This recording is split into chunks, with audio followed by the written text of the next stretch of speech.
Et si Harry Potter avait vu Rogue comme son véritable mentor à la place de Dumbledore, qu'est-ce que ça aurait donné? Dès sa première année à Poudlard, Harry Potter remarque que Severus Rogue, malgré son comportement sévère et son apparente aversion, semble en savoir bien plus sur lui que quiconque. Contrairement à Dumbledore, qui reste souvent discret et énigmatique, Rogue est toujours là, observant, intervenant à des moments critiques et le protégeant de l'ombre.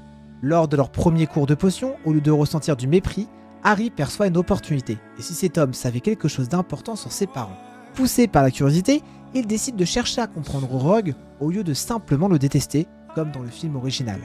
Il pose des questions, se montre attentif, et petit à petit, malgré son ton sarcastique et ses remarques cinglantes, Rogue commence à voir en lui un élève digne d'intérêt.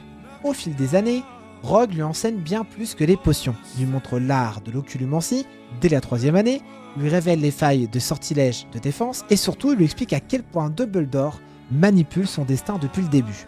Il lui parle alors de Lily, de son passé et bien sûr de ce qui signifie réellement le pouvoir de l'amour. Quand vient la 5e année et l'ascension de Voldemort, Harry ne forme pas l'armée de Dumbledore, mais une faction secrète sous la tutelle de Rogue, apprenant des techniques interdites pour affronter les Mange-Morts.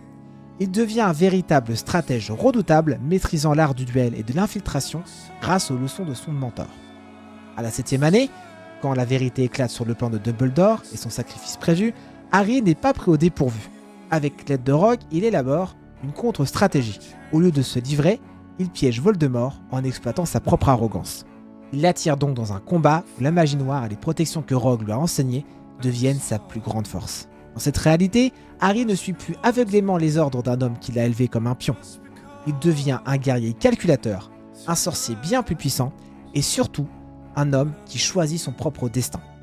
Et à la fin de la guerre, Rogue ne meurt pas comme un martyr oublié, mais reste aux côtés d'Harry, en devenant enfin reconnu pour ce qu'il était réellement, le véritable mentor du survivant.